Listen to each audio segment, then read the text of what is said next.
As we discussed earlier in this video series, the Amazon platform enables multiple sellers to offer the same product on a single detail page.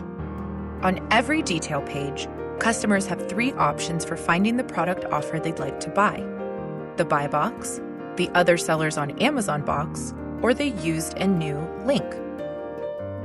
The buy box features one offer at a time in new condition. For many sellers, buy box placement has led to increased sales. Sellers compete for placement in the buy box, but before you can compete to win the buy box, you have to become a buy box eligible seller. To become eligible, you'll need a professional selling account, and you'll have to meet a few performance-based requirements. These include order defect rate, the customer shopping experience you've provided, such as the speed of delivery, shipping options, price, and 24/7 customer service, your time and experience selling on Amazon, and other seller performance metrics. Keep in mind that buy box eligibility varies by category, and some categories, such as books, don't offer the benefits of buy box eligibility.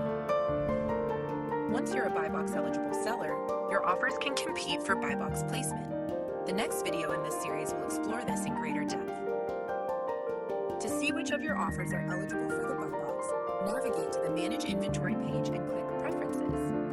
Check the box next to Buy Box Eligible, and then click Save Changes at the bottom of the page. You will now see the word Yes in the new Buy Box Eligible column next to every eligible